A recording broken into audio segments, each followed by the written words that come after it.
128वां संविधान संशोधन है। और संविधान संशोधन का मतलब होता है कि यह केवल राज्यसभा और लोकसभा से मामला नहीं फल जाएगा संसद से, इसको राज्यों में भी जाना पड़ेगा और सारे राज्यों की भी सहमति इसमें लेनी पड़ेगी। और उस सहमत के लिए जो अब तक रहा है, और ये इनका बिल विधेयक जो है, ये पहले का जो महिला आरक्षण बिल था उसी का इन्होंने नाम अपना बदल करके सामने लाए हैं। एक तो इनको हर चीज को मतलब इनका ये है कि हम कर रहे हैं, जो किए हैं हम किए हैं, जो किए हैं हम किए हैं। तो ये नारी शक्ति बंधन अधिनियम, नारी शक्ति बंधन अधिनियम क्या है साहब? तो हम लोग गांव के लोग हैं, हम लोग जानते हैं, वो पहले अपना वो गांव रखा जाता था तो उस पर एक बढ़ावन रखा जाता था, गोबर का एक पिंडी बना करके ऊपर रख दिया जाता था बढ़ावन। और ये मान लिया अपना किसानों को अपना कह दिया जाता था कि अब इसके अंदर जो अनाज बढ़ेगा, अन्न बढ़ेगा। कल भी जिस तरीके से खड़गे की बातों को रोक रोक करके ये लोग उस पर उनको टिप्पणी कर रहे थे कि हमने राष्ट्रपति, आदिवासी राष्ट्रपति बना दिया और हम जो तो कैसे कैसे क्या सम्मान करते हैं, तो उसको पूरी जनता देखी है कि आपने राष्ट्रपति को या महिलाओं को अपना राष्ट्रपति बना करके, या आपने वो जो इसके पहले अपने राष्ट्रपति जी थे उसमें आदिवासियों को और जो ये दलित जातियों को आप कितना क्या सम्मान देते हैं। राष्ट्रपति पद का अब तक जितना बेइज्जत किया जा सकता है उसकी पराकाष्ठा पर तो उन्होंने द्रौपदी मुर्मू को आपने पहुंचा दिया। कहीं पर भी संवैधानिक रूप से भी जहां उनका हक बनता है वहां भी आप उनको नहीं ला रहे हैं। तो वही स्थिति ये करने जा रहे हैं इस अपने नारी शक्ति बंधन अधिनियम में। नारी शक्ति बंधन अधिनियम खूबसूरत नाम देकर के वही ये अपना गोबर का बढ़ावन अपना रखने के बाद और इसको ऐसे प्रसारित कर रहे हैं जैसे इन्होंने कितनी बड़ी क्रांति कर दिया है। अरे आपने कुछ नहीं किया है।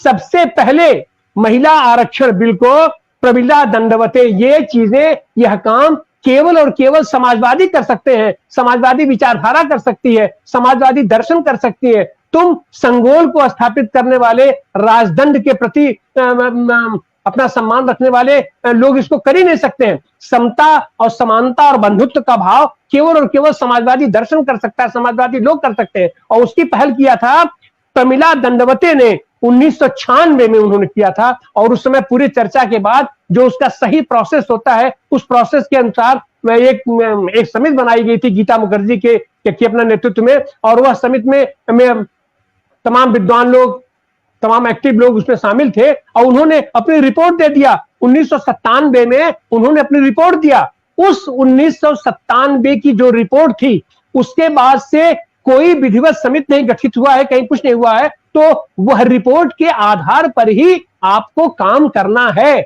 अगर उस रिपोर्ट को आप नहीं मानते हो तो आप नए तरीके से आप उसको कमेटी को भेजिए, कमेटी उस पर राय देगी, वो करेगी, लेकिन आप वो तो नहीं करेंगे। और यहीं पर यह विधेयक जो है 2010 में कांग्रेस वो जो राज्यसभा में यह पारित हो चुका है।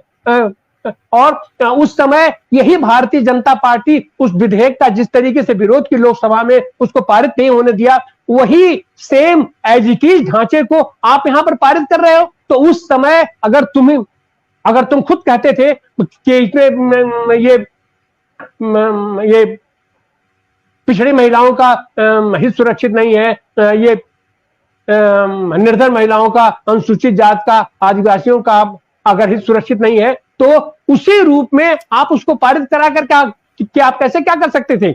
और 1997 में जो समिति की रिपोर्ट थी उसमें 33% की बात थी। तो 33% की बात इसलिए थी कि वो टाइम बाउंड उनका वो प्रोग्राम बनाया गया था कि हम हर 5वें साल 33% मतलब 1/3 सीटों को हम रिजर्व करेंगे। इस तरीके से 15 साल का उनका टारगेट था कि हर सीट पर महिला नेतृत्व उभर के सामने आ जाएगा, निकल जाएगा। आपने उस मंशा को भी आप हटा दिए। तो आपके तो मन में चोर है, आप महिलाओं को आप उनका अधिकार नहीं देना चाहते हैं। और अगर महिलाओं का अधिकार देना है, और आप जैसे इसमें जिक्र कर रहे हैं कि जनसंख्या का कितना काउंटिंग हो जाएगी, फिर उसके बाद रीस्ट्रक्चरिंग होगा, फिर उसके बाद लागू होगा, तो अगर वह करना है तो आधी आबादी जनसंख्या है तो आधी आबादी और स्त्री पुरुष दोनों इस समाज के दो पहिए हैं, दोनों मिलके चलेंगे तब देश का विकास होगा। तो इन सारी भावनाओं को आप